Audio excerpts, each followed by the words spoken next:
William Greaves' illustrious career has spanned several decades and includes a 2-year stint as executive producer and co-host of Black Journal, the original title for this PBS series before it became Tony Brown's Journal. The public may generally not be aware that the series you are now on, that I am now producing, called Tony Brown's Journal, like everything, had a beginning. And often, I guess they don't know that I was not there at the beginning. And when it began, this series was not called Tony Brown's Journal. Now, Tony Brown's Journal is now the longest running series on PBS. Congratulations. And it is under my stewardship. But there was a period before it was called Tony Brown's Journal when it was called Black Journal.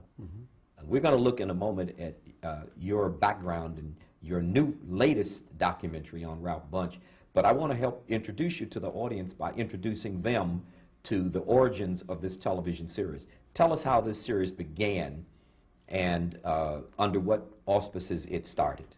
Well, you know, the journal, Tony Brown's Journal, or the Black Journal, started as a result of initiatives that were launched by Carnegie Endowment, by the Ford Foundation. There was an awareness that came along in the wake of the riots, as you recall, of the 60s. This was in 1960 what? This would be 1968 that the actual show took off on the air. But there was a considerable unhappiness, as you know, in the black community throughout the country. I mean, we were busy burning down cities and all that sort of thing because of the injustices and the fact that the whole American creed was being, you know, made a travesty as far as the black community was concerned. So we were asked to put together a show. Actually started with Alvin Perlmutter, who was the person who started the ball rolling. But the Carnegie Commission, and in conjunction with the Kerner Commission on Civil Disorders, they felt that one of the reasons for the riots in the United States had to do with the fact that the African American was not being properly depicted on the screens of the country, did not have access to all of the various goods and services that the society had to offer its citizens, and that was being maligned in every way, and that the black community did not have a voice.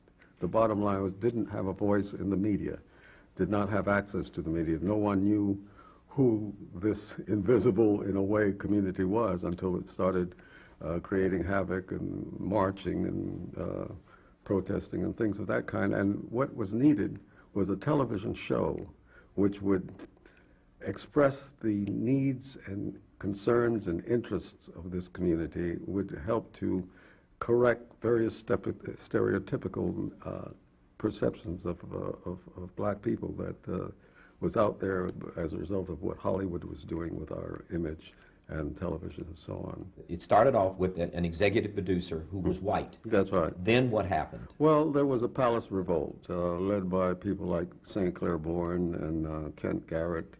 There was Lou Potter. There was a concern that these are all black filmmakers. These are all black filmmakers. There was a concern that there needed to be a black executive producer running the show. And the hue and cry of the establishment, the television establishment, was, well, there aren't any black executive producers. There aren't any black producers who've had any experience.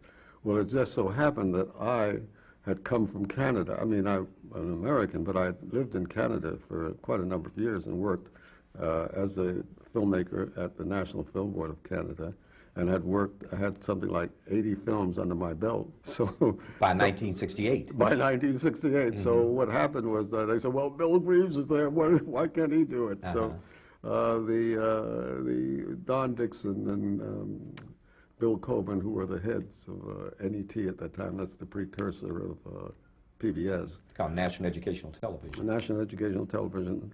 They approached me about taking over the show, and that's what happened. So I took over the show right after the first production, the first installment of the show. So only one installment was aired. Yeah. Then there was the Palace Revolt. Palace Revolt. Then the white executive producer was replaced by you. By me, as black. And now you also were the co-host. I was the You were the co-host. on-air That's person, right, that's along right. with Lou House at the time, who later became Wally Sadiq, All right. because he was in the tenor, he was in the spirit of the times, right. let's say. But he was out of Chicago. Yeah, yes, Wally Is was out of yeah, Chicago. Yeah. All right. Now that pretty much, and then by 1970, Yeah. you decided after 2 very successful seasons, Yeah. winning awards and so forth. Yeah. You decided to commit yourself full time to filmmaking. Exactly. And I succeeded you. That's right. After a national search. That's right. And I remember a meeting with you. You may not remember a meeting with the people at NET. Yeah. And I was then president of the National Association of Black media. Black Media Producers, That's right. which you were a part of founding. Yeah. And I was satisfied to do the activist role and challenge TV stations and radio stations so blacks could have programming and That's blacks right. could be producers and be on the air. Absolutely. And you then said, Tony, we're having a search. I'm giving up the job, and I want to put your name on the list. That's right. And the dumb Tony, this is smart Tony talking now. Okay, all right. The dumb Tony told you that, no, I think someone else should have that position because I am pretty happy with the role I'm playing. And you said, well, don't worry about it. You're not going to win anyway.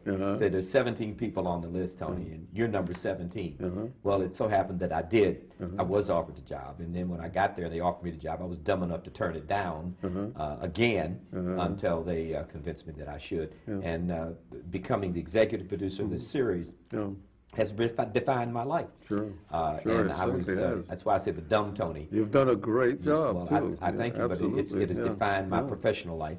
I think for posterity, since you and I are the only two people, only two survivors, that you and I should tell this story and make it a part of the public domain.